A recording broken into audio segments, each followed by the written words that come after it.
So we are live right now. Je vais chercher Aisha. Okay, good. Okay, I'm gonna send you an invitation right now, Aisha. Attends. Okay. Okay, so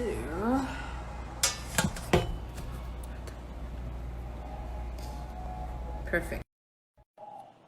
Okay, waiting for Aisha to accept. Yay! Hey. Woohoo! Hey.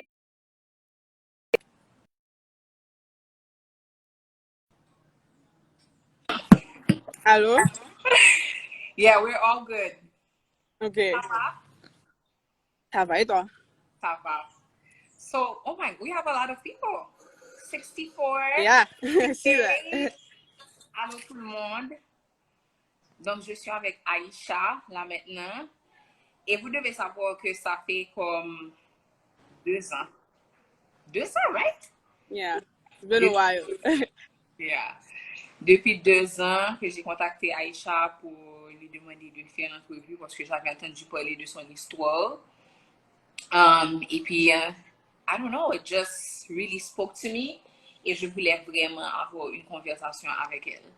Et une chose après l'autre. Et yeah, on a jamais pu faire, mais je pense que le timing est parfait. Okay, I think Donc, I'm gonna have to put my headphones. So that's about it. oh, ok. Allô? Est-ce que c'est tout le monde qui ne m'entend pas bien? Peut-être que Non, c'est. Non, c'était juste ça va moi. mieux. Ok, Parce qu'il y a beaucoup de attends, bruit là où je suis en vrai. là, tu m'entends? Perfectly fine. Ok, perfect. Ok, great. Oh my God. On va avoir à peu près 100 personnes. Donc, Aïcha, parle-nous un petit peu de toi. Just en général, qui est-ce qu'Aïcha? Juste une petite précision. On va essayer, je sais qu'on va mélanger les trois langues pour sûr, créole, français, anglais. Mais allons essayer de mettre un petit peu plus de français et de créole si Ok, possible. je vais essayer. OK. Il n'y a aucune garantie, mais je vais faire de mon mieux. Et donc oui, en gros, je m'appelle Aisha Saint-Lô.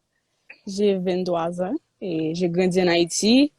Et j'ai vécu à New York pendant 5 ans. Et maintenant, je suis de retour en Haïti. Ça fait 1 an que j'habite ici. Je travaille. Et je pense que c'est ça. Ça va, non? I think overall, that's it. Anything fun or like unusual? Quelque chose que, je sais pas, quelque chose de bizarre sur toi? Et bon, pas quelque chose de bizarre, mais et j'aime l'art beaucoup. Donc, j'ai étudié le marketing et j'ai aussi étudié l'histoire des arts. Et j'aime beaucoup la photographie, bien que je ne suis pas comme si un photographe professionnel ni rien, mais it's kind of a hobby. And I think that's about it, you know. Rien de particulier, mais c'est surtout Someone ça. ask any fun fact? I can't think of any fun facts right now, but if anything comes to mind, I'll say it. But I OK. just think about, I studied art history, which is, I guess, a bit. C'est le live. Hello. It's 6. Oh, OK. Oh, wait. Wow. He just wanted to be in. Bon, ok, eh bien, on va commencer. Tout le monde avait vu le sujet qu'on avait dit. Tu es comment on dit ça, un cancer survivor. Donc, tu as vaincu. Elle a vaincu. She slayed cancer. Elle a été diagnostiquée. Elle va nous parler de tout ça. Donc, aujourd'hui, Aïcha va surtout nous parler de son histoire, de ce qu'elle a vécu, comment elle a été diagnostiquée, quel impact que tout ça a eu sur son mental, sur tout, en fait. On veut tout savoir. Donc, Okay. In the questions, somebody asked what's my job. I work at the World Food Program, and protection. Yeah. And what's my favorite food? Sushi. yeah, Lalo. things that people like to know. I know. Sushi and lalo, actually. Nice. Yeah, I know. All Love it. right. Great. Yeah, so questions. Donc, en quelle année tu as été diagnostiqué? Et j'ai été diagnostiquée en 2014. I just turned 18. OK. Donc, Yeah. 18 ans, tu fais peut-être 18 ans et puis, Mhm. boum, c'est... Oui, une semaine après. Waouh, OK. Yeah. Est-ce que tu peux nous parler un petit peu de à quoi ta vie ressemblait avant ça, avant la maladie? Bon, je pense que j'étais normale, donc bon, je suis toujours normale. Mais je pense que I was a typical teenager. Moi, je sortais le week-end, j'allais à l'école, j'étais à Sainte-Thérèse, l'Enfant Jésus. Et bon, avant, j'ai vécu à Jacmel pendant un moment. If that's a fun fact, actually. I lived 5 years in Jacmel. Et puis après ça, je suis retournée à Port-au-Prince, donc j'étais à Sainte-Thérèse et regular life, je vais à l'école, je suis avec mes amis le week-end. Et puis, yeah, just very peaceful and happy, basically. Comment tu pourrais te décrire avant ça, en tant que personne? Et j'ai beaucoup d'énergie. I'm very talkative, so I talk a lot. And I have a lot of energy all the time. So I think that sums it up, to be honest. I'm OK. still like that, but mhm, Yeah. So, ta vie, ça ressemblait donc, aller à l'école. mhm. Pendant combien de temps tu as vécu à Jacmel et puis en quelle année? J'ai vécu à Jacmel j'ai été à Jacmel en 2007 ou bien 2006, je ne me souviens pas exactement quelle année. Mais c'était au milieu de l'année scolaire. Il y avait un problème, une sorte de kidnapping en Haïti, ironiquement. Et it was getting out of hand. Et ma maman m'a décidé que Jacmel was the move, so I went to Jacmel. Et tu allais Et à Jacmel et tout. j'étais allée, oui, j'étais à Sibiad. J'ai vécu là-bas pendant 4 ans. Wow. Mhm. Et puis, yeah. So, après le tremblement, oui, donc 2006, et après le tremblement de terre, fin 2010, début 2011, je suis retournée à Port-au-Prince. Parce que ma maison jamais s'était écrasée, donc I actually had nowhere to stay. Oh, wow. OK. Yeah. Interesting. All right. Mhm. Um, comment, comment ont commencé les signes alarmants de la maladie? Je suppose que c'est pas juste groupe, on t'a diagnostiqué. Ça fait pas de signe alarmant. Bon, pas particulièrement alarmant. C'est ça l'histoire. That's actually the gag. Donc, Comment c'est et arrivé? c'était été 2014 et j'étais en vacances, j'étais à Miami. J'ai passé 2 mois. J'étais grippée. J'étais grippée pendant 2 mois et ça voulait pas partir, littéralement. Wow. Et, OK. et après, je suis rentrée en Haïti. Donc, j'ai pris à un moment un antibiotique parce que ça n'arrêtait pas, etc. Donc, ça s'empirait. Je suis rentrée en Haïti. Et à un moment, il y a eu beaucoup de pression. Elle a dit, il faut mal au docteur. Et puis, on a eu toute une discussion. Je lui ai dit que mon pas le docteur pour grippe. Mais est-ce que tu peux nous expliquer un peu quel type de grippe? Est-ce que c'était... Il y avait pas de particularité. C'était vraiment juste une grippe. Bon, je toussais beaucoup. Il y avait, et c'est après ça, justement. Bon, voici. Donc, j'étais grippée. Il y avait rien de particulier. C'est juste que ça me portait pas malgré tous les médicaments. Donc, j'ai été voir un ami de ma maman, qui est actually un gynécologue, mais quand on tout docteur, c'est docteur. Donc, premier docteur que je connais, il fait mal well. Et j'ai toussé devant lui. Après que j'ai salué, j'ai toussé. Et il m'a dit, va faire une radiographie maintenant. Heureusement, c'est pas maintenant pour Corona. Il a dit, hey, madame. Listen, if it was right now, there's no way I would have known what I really had. So look, I had the cold. Et après ça, so I saw him and he was just like, this is not normal. Et donc, il m'a dit, fais une radiographie tout de suite. Et comme c'était l'ami de ma maman, j'ai dit, oui, mais j'ai pas d'argent. Il m'a dit, mais comme, allez, Kounia, ou pas besoin de monter la caille, there's something going on. But it was really impressive because I feel like it was very instinctive for him. Je comprends, c'est vraiment, il a senti qu'il y avait un problème. Il m'a dit, et ma maman n'était pas là ce week-end-là, je pense, elle était en République dominicaine. Elle a dit, vas-y. Donc, quand j'ai été faire la radiographie, ils ont vu que j'ai une grosse masse qui pressait sur mes poumons. Et ma grippe et ma toux, etc., je respirais mal, c'était pas vraiment une grippe, c'était juste une chose qui pressait sur ma voie respiratoire. Donc, ça bloquait, et c'est pour ça que je toussais beaucoup, etc. Donc, moi, je pensais que c'était une grippe parce que j'avais tous les symptômes d'une grippe. Et puis, à Quelqu'un partir de là, est-ce que c'était une toux sèche ou bien est-ce qu'il y avait du mucus? et from what I remember, il y avait du mucus. OK. Enfin, I remember clearly, il y avait du mucus. Et donc, oui. Et donc, on m'a dit que j'ai une masse qui a sur mon côté gauche. Et à partir de là, c'était j'étais voir un cardiologue, la première fois que j'étais voir, on m'a dit que peut-être c'est un truc au niveau de mon cœur, comme c'était au côté de gauche, c'était près de mon cœur aussi, on dit que peut-être que c'est un truc par rapport à mon cœur, etc., etc. Après ça, j'ai été voir un autre médecin, et après ça, ils m'ont dit d'aller à Bernormeuse faire un scan, parce que en Haïti, je pense que c'est le seul endroit qui avait une machine qui fait des scans, et CT scans, et PET scans, c'est Bernormeuse, l'hôpital, donc j'ai été, et pendant cette même semaine-là, j'ai fait le scan, et après ça, bon, I went about my week, I remember it was Burger Week, I was planning on going to the restaurant, etc. Et puis, quand j'allais chercher les résultats, j'ai une amie, et she was late. I was supposed to go eat a burger with her, mais she was late. Donc, on m'a dit, allons prendre les résultats avant, et après ça, on ira. Et quand j'ai demandé les résultats, ça va, oui, on m'a dit, tu es là, et bien, tu vas faire une opération maintenant, oui. I was like, oh, really? They were like, oui, et que, it's definitely something wrong. On doit analyser pour voir c'est quoi. C'est une tumeur, mais on doit voir si c'est is it benign or if it's cancer. Donc, ce jour même, oui, c'est cancérigène. Donc, maman est retournée chez moi, elle a été chercher des habits, etc. pour moi, et je suis restée à l'hôpital, j'ai ma première opération. C'était une biopsie.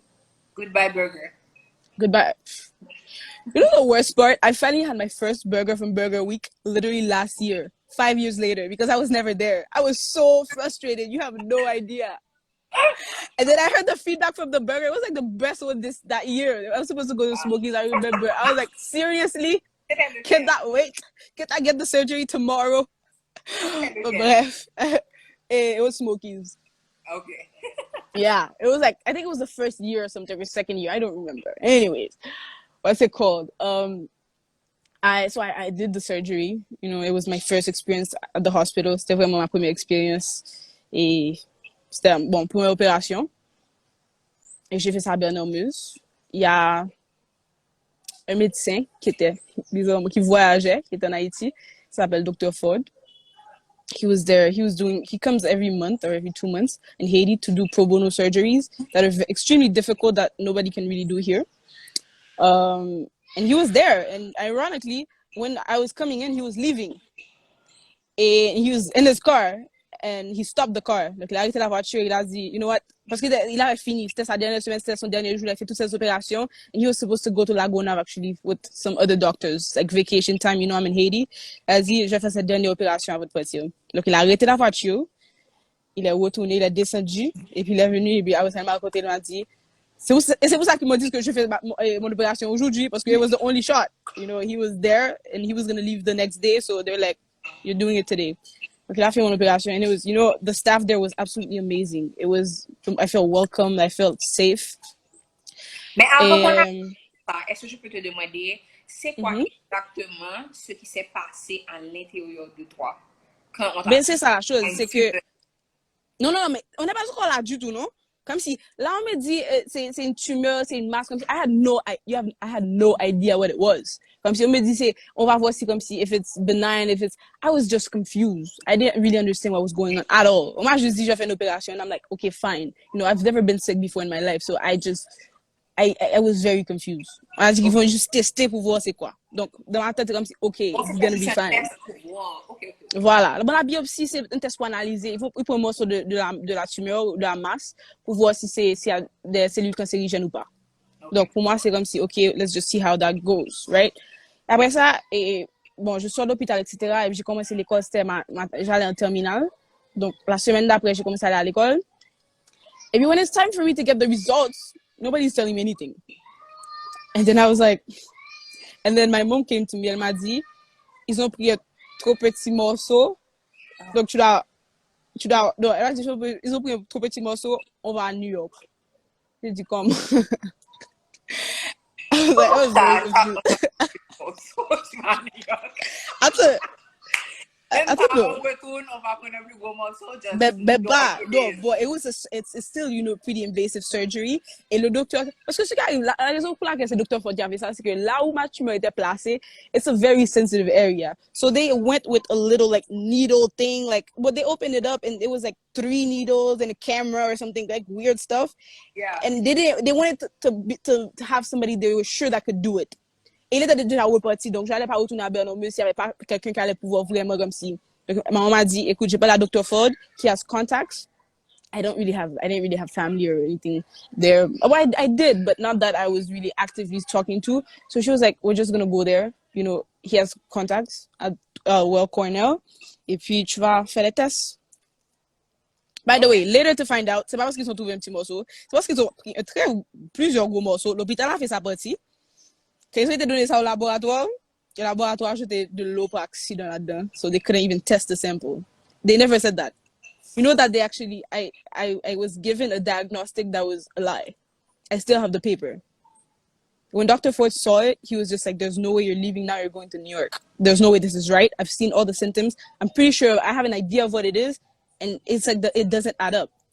C'était écrit noir sur blanc. Jusqu'à présent, je comprends pas. I don't know what it is, but ça disait comme si c'était pas un cancer du tout. Ça disait, you know, I don't know what it is. If I should have probably taken it out, maybe to read it, but it had nothing to do with that. Mais c'était un diagnostic qui avait été donné, écrit. Look, le docteur Ford a dit, there's no way. You know, I've been doing this for years. I've seen the symptoms. I've done this. This is not right. Donc, ma mère a été pour aller au laboratoire, elle a été les confrontée. La fille a avoué. Elle a dit que c'est parce que de l'eau était tombée, that she was so embarrassed since they had to open me up and do a whole surgery. She didn't want for them to do that again. I know it. She was like, so I don't want you to do that again. It's a horror movie. Are you kidding me? And then she's like, I don't want you to do that again. So, yeah, I just wrote something down based on what I read her symptoms and I thought it was that. And then she started crying, asking for forgiveness. So my mom was just like, but you should, just to say, imagine if I didn't have a really good doctor that stood by what he knows, I would probably not be diagnosed with cancer. You know what?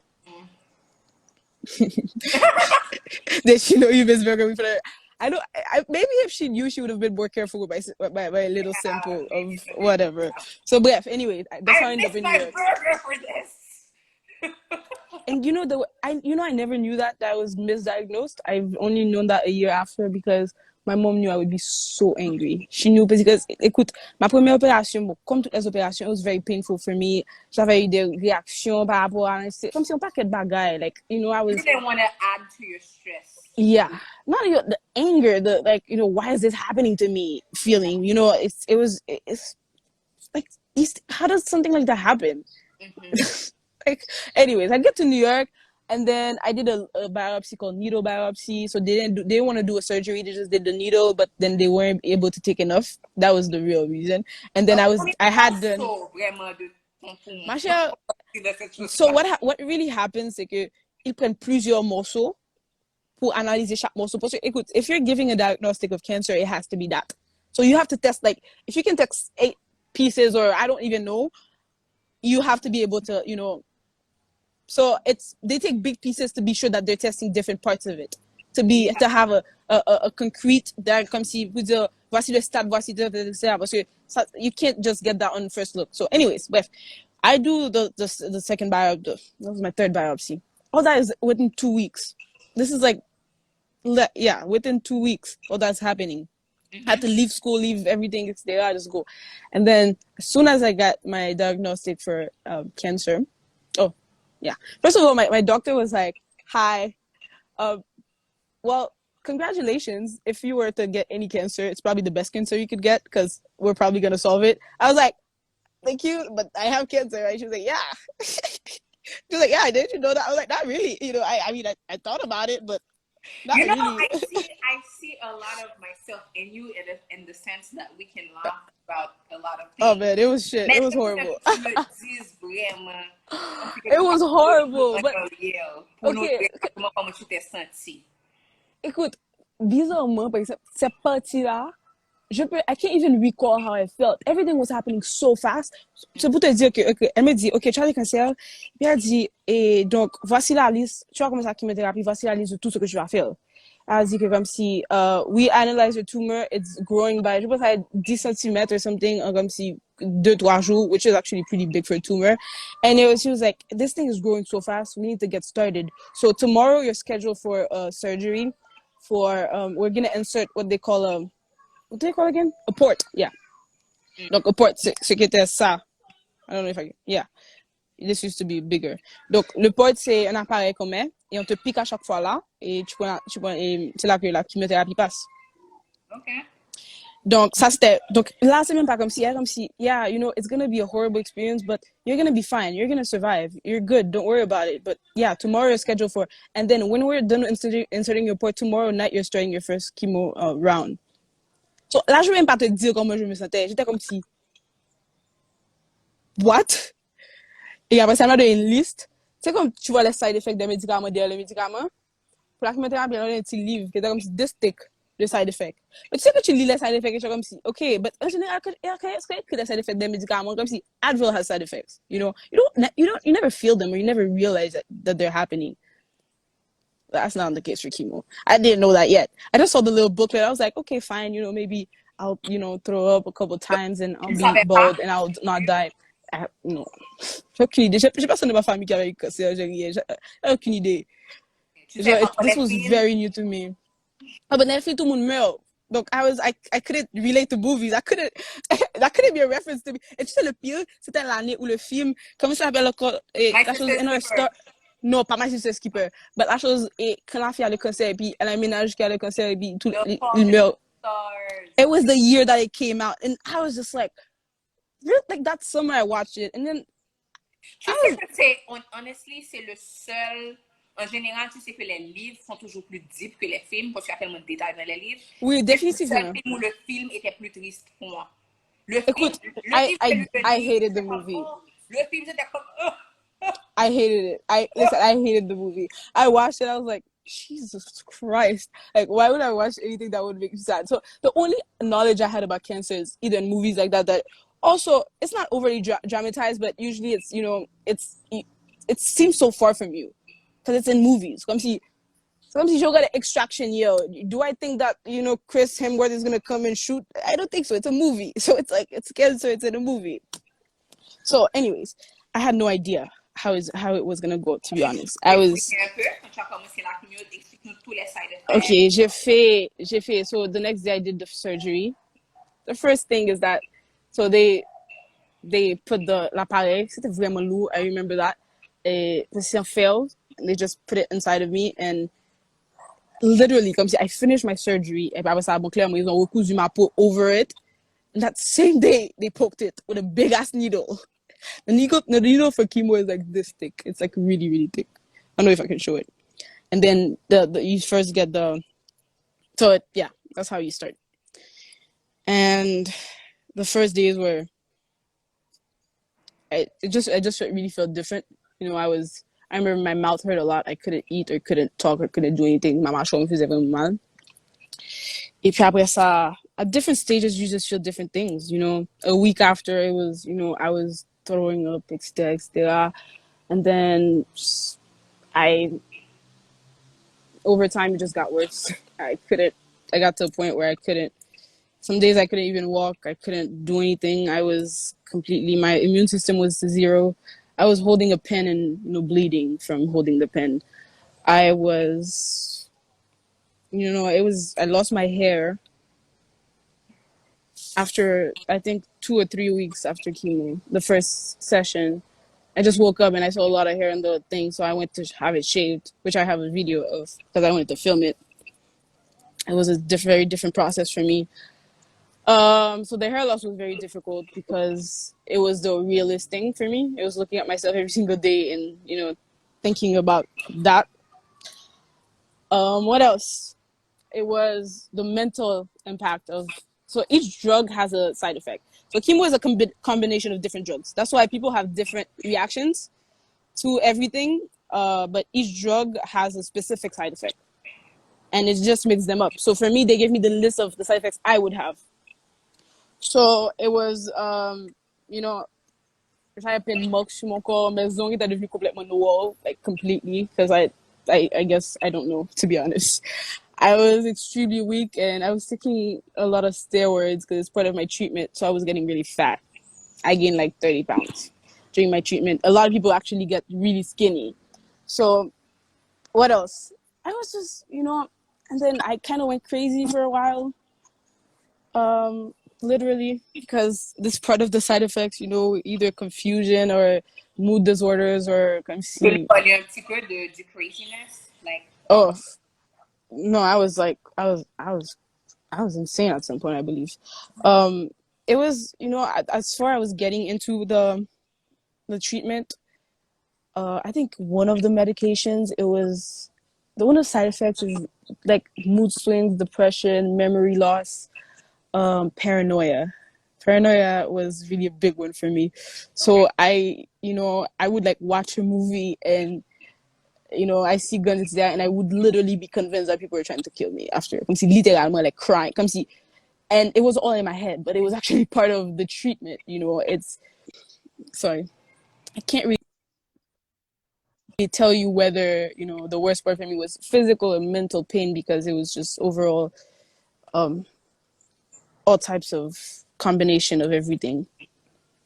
How do you feel? How did you feel about yourself at that moment? But myself, Yeah. I was angry. I was just really angry all the time. I was in pain. It was because and it also felt alone too because I have a great support system. I have amazing friends, the most amazing friends. I have an amazing family, and the stuff that they did for me during that time, it was everything. But it was just so hard to explain what I was going through, like what was in my head or how a day was for me, because nobody else could understand. It was just I can understand that because I suffered for a long time from autoimmune disease. Bien que yeah, à des moments ça allait mieux, but quand j'ai eu comme la plus grosse crise que yeah, j'ai eu, comme si, the thing is that j'ai entendu quelqu'un dire une fois que chronic disease is a very lonely place. Et quand j'ai absolutely, et quand j'ai entendu ça, I was like, je peux tellement raisonner avec ça parce que ce qui arrive, c'est qu'il y a beaucoup de maladies qu'on appelle les invisible illness. Donc, c'est des yeah. maladies So qui you sont feel connues, all the symptoms, but yeah, ça arrive dans ton corps, mais beaucoup de personnes mm-hmm. oh, mais tu n'as pas l'air de Yeah, comment te dire, so, it's a very long exactement. place que des fois, c'est. Je me rappelle une fois, j'étais à New York et puis c'est quand la plus grosse crise que j'ai eue était en train de commencer. Et puis c'était à la fin de 2016. Et puis j'étais à New York et puis on avait vraiment marché pendant longtemps, pendant la journée. Mais j'avais toujours beaucoup de symptômes qui revenaient presque chaque jour. Ouais, je Mm-hmm. commençais à m'inquiéter. Je me disais, wow, pourquoi j'ai des douleurs chaque jour? Et puis après cette journée-là, où on avait vraiment marché et tout, j'ai commencé à avoir des douleurs dans mes genoux. C'est comme si des douleurs, et puis dans mes genoux, quand j'étais dans le métro. Et puis après, mon Mm-hmm. mari qui était assis à côté de moi. En général, comme si je souffrais en silence. Mais là, Ouais, it's easier. je souffrais tellement, je dis que je ne sais pas ce qui va m'arriver, donc je dois lui dire que si me tombe brip, il faut le connaître que bon bagage qui a passé. I'm like, laisse-moi te dire, je vais te dire quelque chose maintenant, ne panique pas. But I'm in a lot of pain right now. She's Yeah. like, wait, what? I'm like, yeah, I'm in a lot of pain right now. Et puis bon, c'était toute une affaire comme si, ouaté, pour arriver là, on allait arriver. But I feel you, it's like a battle inside your own body, and you feel like oui, il y a les gens qui sont là, oui, il y a les gens qui sont tristes pour toi, but nobody can fight it with you. Yeah, it Yeah. was, yeah, absolutely. And the thing is, there's also, like, for me, the mental aspect was where I felt probably the loneliest because, it's like paranoia. Like, how do I explain to somebody that it's in my mind? But the only good thing that there was about that is that there was an explanation. When I talked to my doctor, she's like, it's actually normal. Like, I gave you the little booklet. It's written there that, your headspace is going to be blah, blah, blah. And but it was hard to, it was hard to either Control. explain or also for the people around me not to suffer from my like reactions, from my sudden, because like I said, I was very, very angry all the time. Even though, I did have a great support system, etc., I didn't really want to talk to people. I did not want to. J'aime ce que tu as dit là, parce que justement, je voulais qu'on parle de ça, parce que beaucoup de personnes parlent de quand tu traverses une maladie grave, comme le cancer, Mm-hmm. une maladie auto-immune, etc., on voit le patient, la personne qui souffre. Et Mm-hmm. ça, c'est très legit et tout, parce que c'est la personne qui souffre, mais on oublie des fois les gens autour de toi.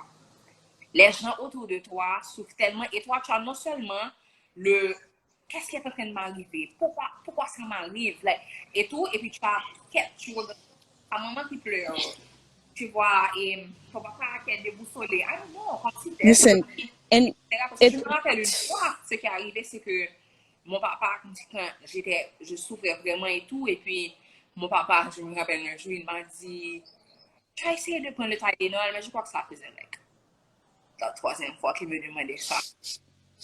Yo, Aisha, snap. j'ai pris le Tylenol. Voyez, j'ai dit, if Tylenol could help this type of pain, everybody would take Tylenol. I know. It's so bad. J'ai pris le Tylenol. Comme si vraiment, il essayait d'aider, mais vraiment, I was fed up. Believe it or not, for example, me, okay, my mom dropped everything to come live in New York with me. So we stayed in an apartment. And it was a very closed space because New York, you don't have big options. So it's really like a studio, basically. It is the worst our relationship was ever in life. It is during my illness. The worst it's ever been. It was just clashing and crashing. It's not being able to understand each other's pain or where we're coming from. And it was just a lot of, okay, there's a lot of noise.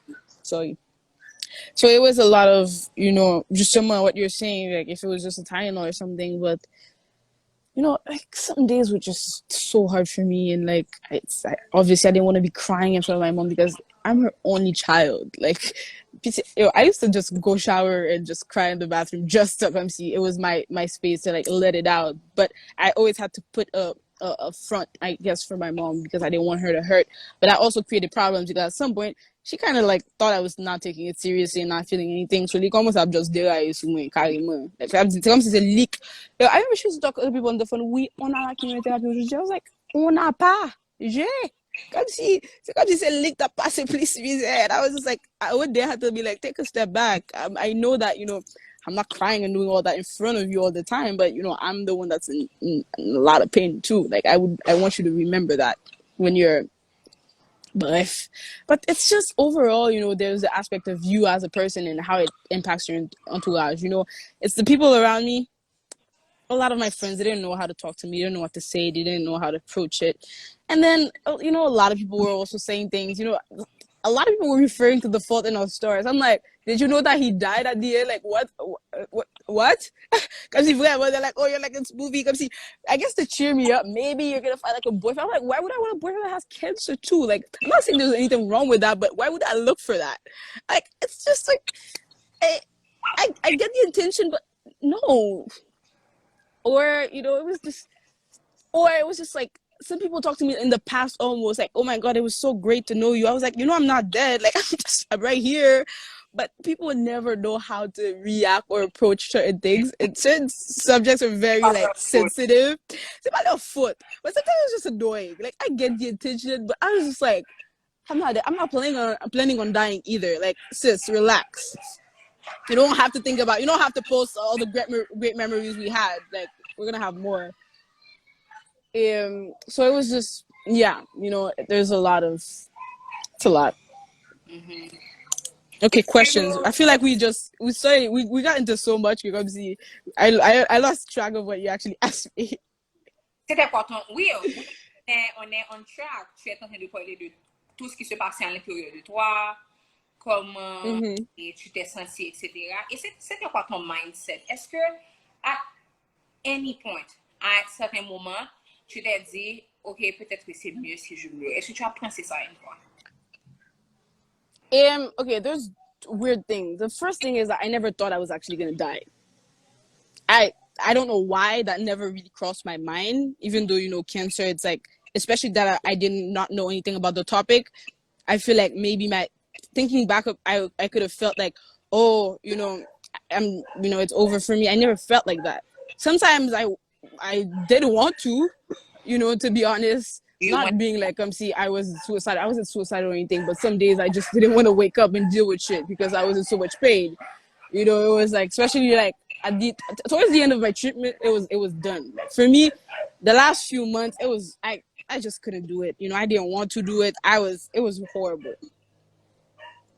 It was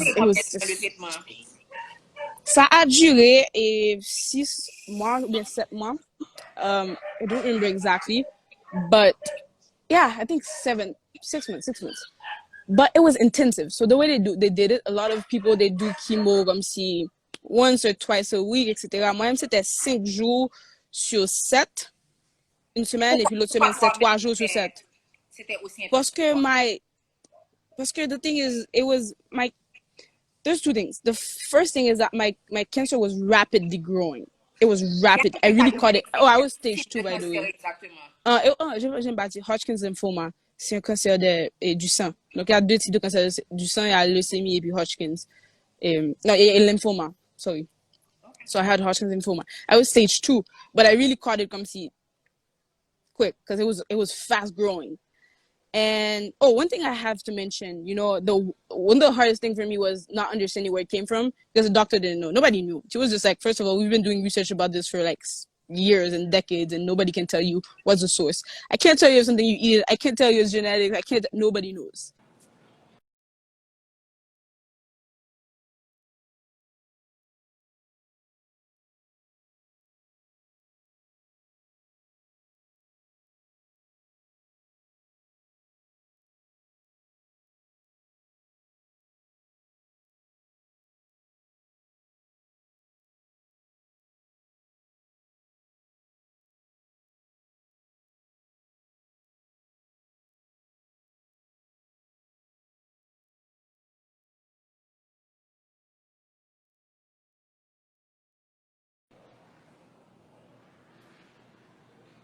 Oh my God. Je l'ai perdu. Ah! J'ai perdu Aisha. Bon, heureusement, ça ne s'est pas coupé. That's good. Attends.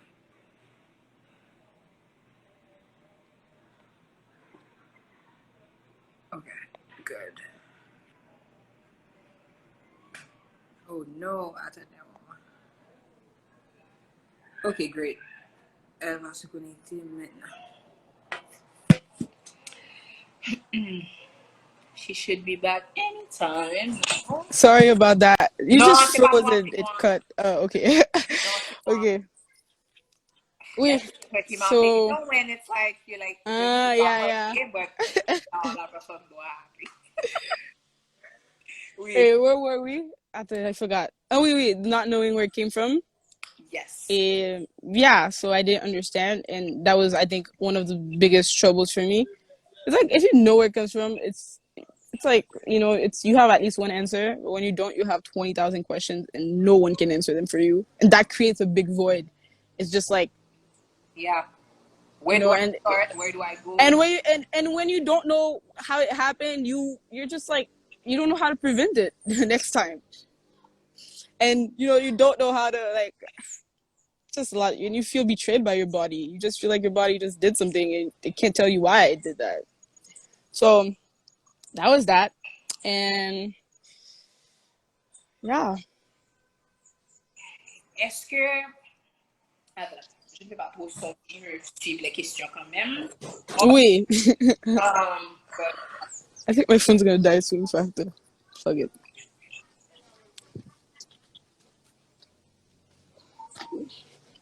okay. Attends, right? Okay, pas de problème.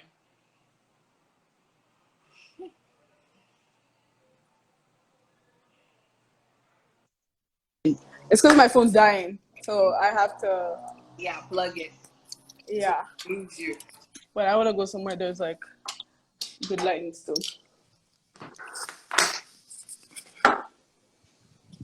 Yeah. So what's your question? Okay, so my question is gonna come after. Est-ce que tu peux nous Okay. quand tu as déclaré cancer free? Tu nous as déjà dit que c'était 6 mois après, but just tell us about that moment. It was I don't even know how to explain it. It was a very particular moment. Obviously, because I don't have cancer anymore, but the first thing that came through my mind, it was I'm so tired. I just want to go to bed. I was so tired. Like I don't even know how to explain it. I got to the point, and I know I'm saying that by going to see the end of my treatment, etc. But I really had got to the point where it was, to me, it One was second, like, sorry. yeah.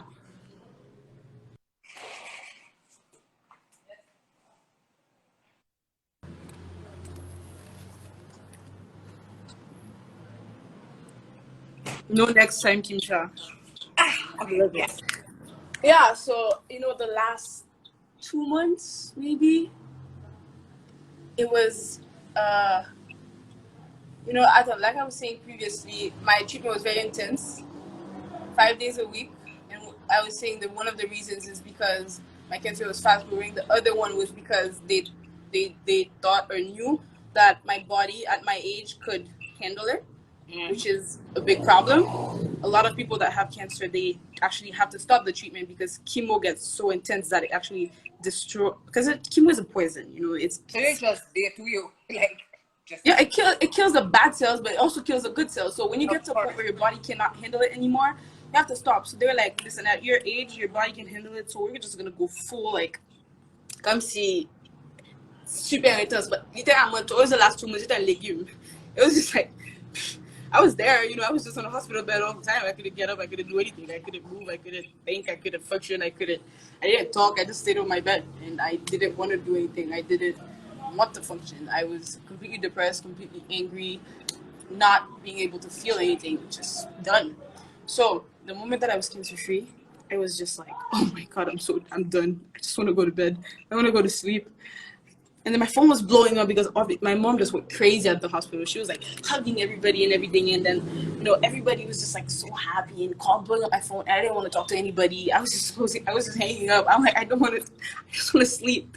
And it's a reaction that, people don't get because they just thought that, it would just be like, oh my god, I'm done. I'm so happy. It's over. Blah, blah. I mean, I was glad it was over. It was just that it was so much pain that, physically I couldn't be more happier than what I was. Yeah. So, and it's I guess whenever people ask me, for example, this question, they're a bit disappointed by my answer because maybe they think, that big moment when, you see your life flashing, it was just, okay, I'm done. I'm tired. I'm going to go sleep. And I couldn't find that in everybody. I think I had gotten to a point where I got so angry, like, I guess, at life for putting me through this at such a young age that I couldn't even find that joy in me to be like, oh my god, like, You know, yeah. ce que tu dis là, j'ai vécu ça différemment de toi. Mm-hmm. It's like I really do believe that me, I believe in God and I believe in like the forces of darkness as well.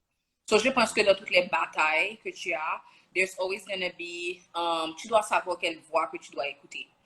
Et Mm-hmm. moi-même, in my lowest point, tu sais, j'avais des voix qui me disaient même si tu guéris, comme si même si tu sors de ça, après tout ce que tu as vécu, like, is it even worth it? Like, tu pourras même pas enjoy parce que you went through much, you went through, tu comprends? Et c'est très difficile à expliquer. Parce que comme, what? Comme si, il y a comme cette idée-là que tout ce que tu traverses, dès que tu vas sortir, c'est déjà, même pendant que tu es dans la vallée qui est sombre, que tu es déjà comme, yeah, quand tu vas sortir, des fois, c'est tellement écrasé que tu es même comme, am I even gonna still have my sparkle when I get out of this? Yeah. Yeah. And I mean, it's not even, it's a reality because it takes a lot from you. Yeah. You give a lot, and it was, I think it was a lot more than I think I could have given at that time at that age. It was, yeah, it took a lot for me because, after, okay, I'm cancer free, fine, but, it was still a lot of pain. It was still a lot of actually adjusting to the fact that I lived through that and my body is still not recovering and blah blah blah. It's months of pain and blah blah blah, and then, the post traumatic whatever comes, which is a lot of times is depression, even a year or two after. Like, the story of how, I guess, a lot of people, I know a lot of people were disappointed at me, and some people around me even expressed that You because, were disappointed que tu n'étais pas contente oh après? yeah, I know somebody that was in my life when I was sick, because this person also lived in New York and, came to the hospital, gave, whenever I needed food or whatever, stopped by our house, etc. And after he stopped talking to me because he was just like, you're very selfish. I'm always calling you to share good news. You were cancer free, etc. You're hanging up on me. You didn't want to talk, blah, blah, blah. And till this day, this person doesn't speak to me.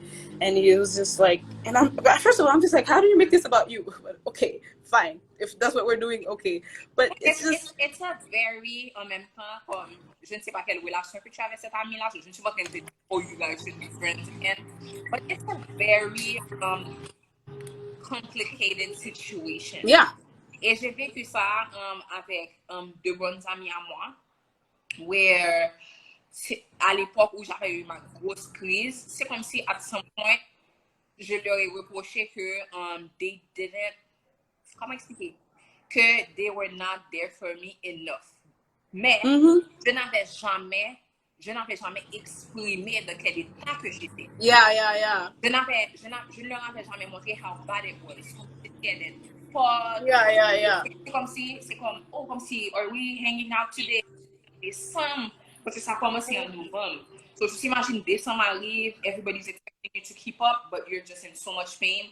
So, les rares jours que j'étais OK, c'est comme si, allons sortir, allons faire that, et puis j'arrive chez moi, comme si my body is just like hurting. Et j'en ai montré ça vraiment. So, et puis après ça, and it builds resentment for you. Yeah, build inside of you. You build resentment inside of you because you just feel like, we need to talk. I'm like, we need to talk. I need an intervention. If we commence à leur parler de ça, yo, they were trying to understand, but I could see they were so confused. Mais après, tu sais, c'est comme si tu disais, you don't think straight. Et puis ça, après, j'étais comme, they could not see. Pour moi, c'était comme si, même si je ne montrais pas, you know me enough to see that something was wrong. But actually, no, I put a front and I acted like everything was okay. Maybe, même la personne qui te connaît le mieux, peut-être, si la personne ne peut pas avec toi, la personne ne peut pas avec toi, I can see that. So, it's very complicated when you're doing but sickness. For example, my situation, the one thing that it was just like, for me, it's, for example, the aftermath, I was not putting a front. I was a bit, I guess, too honest about how I felt, which was not showing that excitement and blah, blah, blah that everybody else had.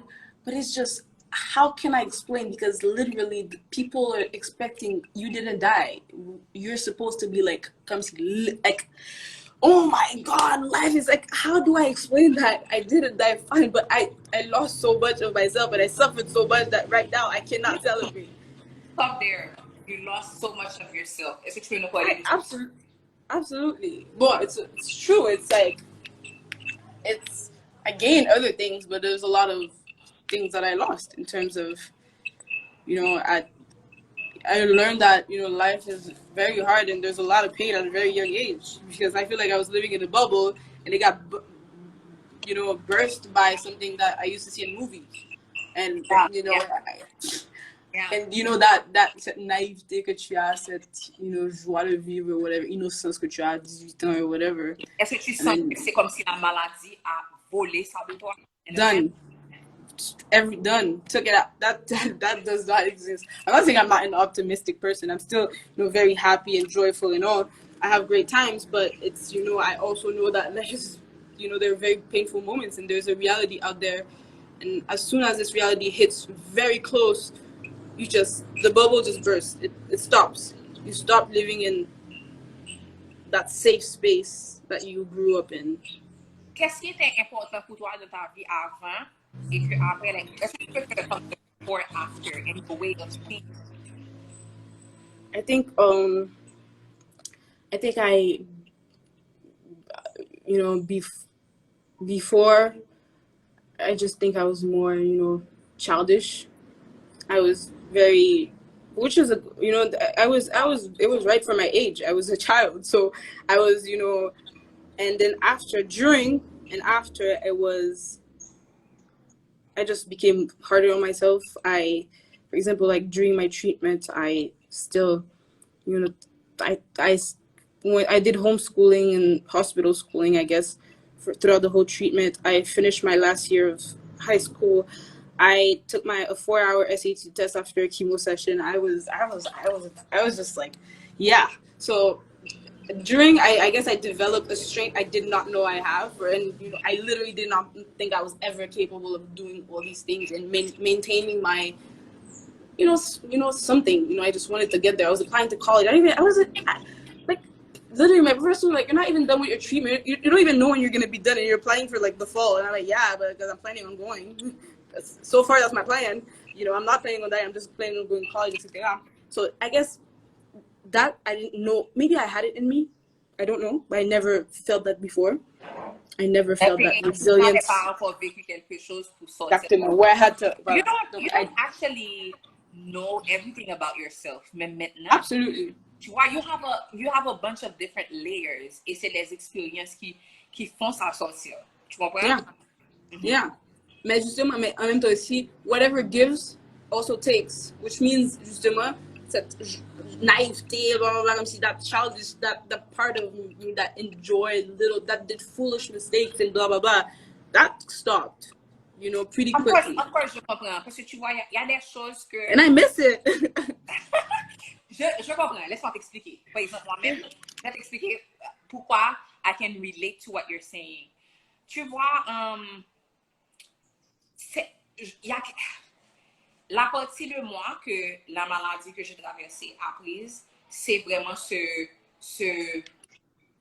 pas on s'en fout, mais vraiment pas besoin de overthink. And it's so profound that you say that parce que des fois tu te dis, oh, si je n'avais pas vécu ça, je ne serais pas la personne que je suis, mais en même temps, absolument. Je te donne un exemple. La nutrition m'a beaucoup aidé. Avant, c'était comme si I eat it because I like it. Je ne peux plus réfléchir comme ça.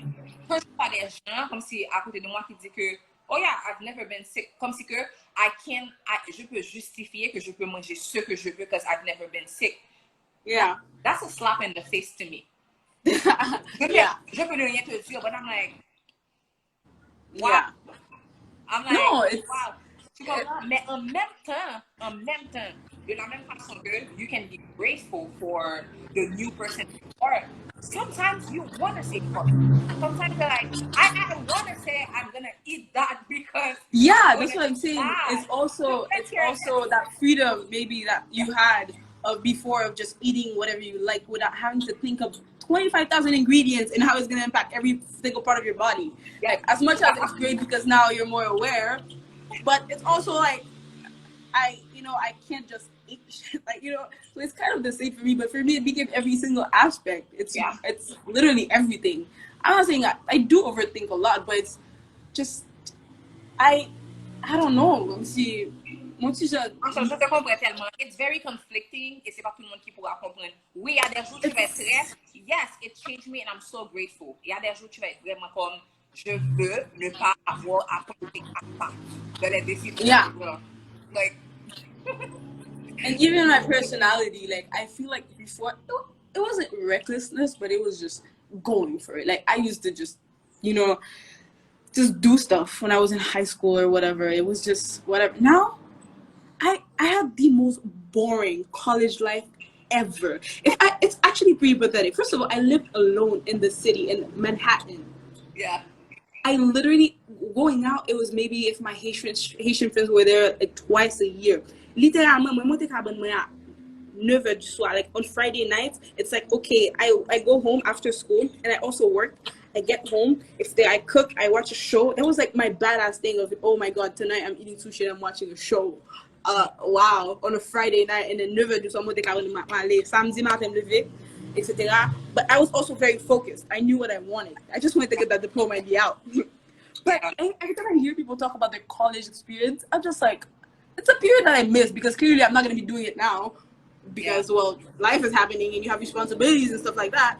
But it's, it's that time to experience stuff. And I was in one of the biggest cities in the world with all types of different cultures and all types of different people that I could have met and could have done, But no, I was literally I was so hard on myself. It was just, okay, you have to get this done. You have to graduate with honors. You have to do this. You have to come see vraiment boring for years.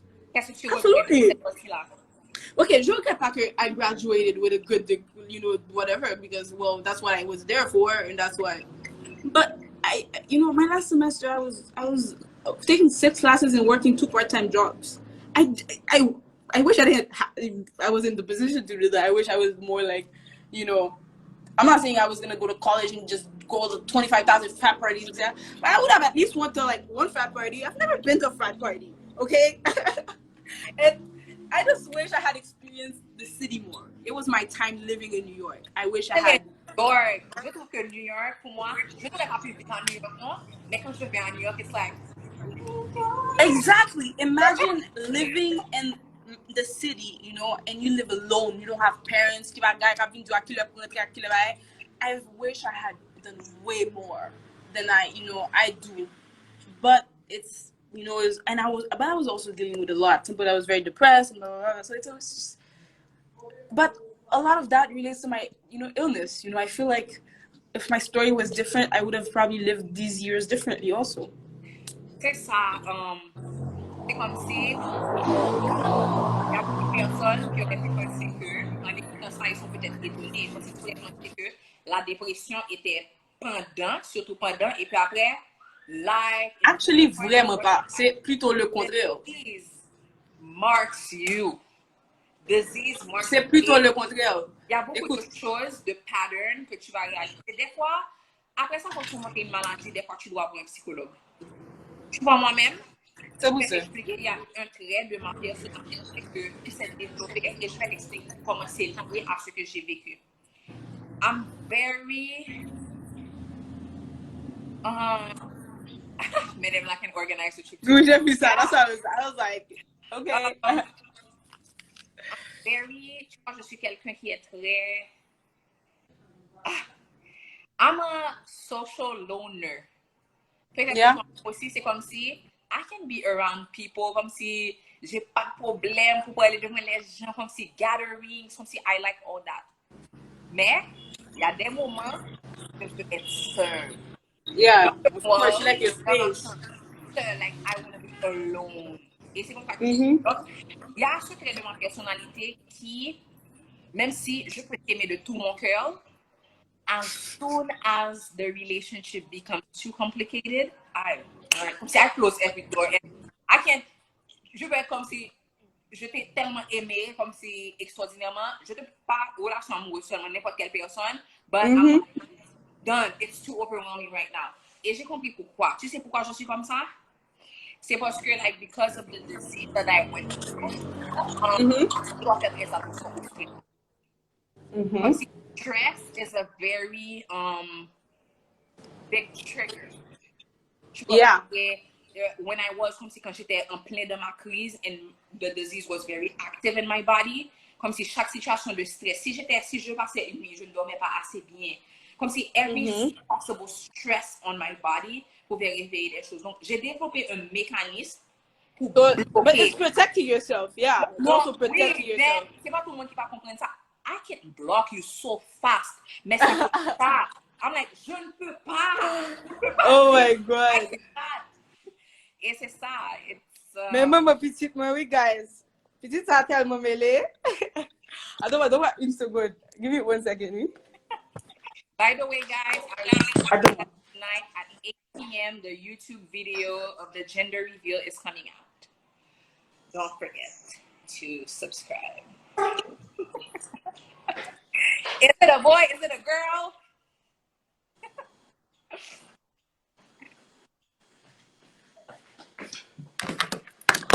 Yeah, Aisha is very great. This is a great interview. Ça fait 2 ans, ça fait 2 ans que je dois faire ça avec Aisha.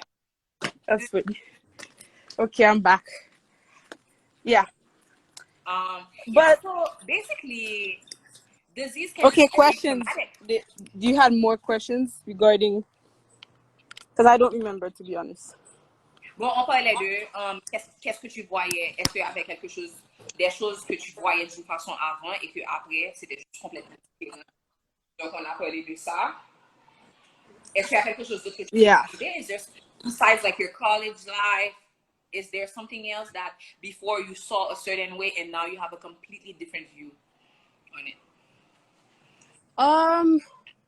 Not necessarily college life, but just in general about, life, because I guess now I live with more fear. Some people would think it's the opposite. I have more I pay attention more to the details. I pay attention more to my body. I pay attention more to so many things. I just pay attention more to things, you know, because I guess I just don't want to miss them. You know, the fact that, especially that, you know, my big symptom was a cold,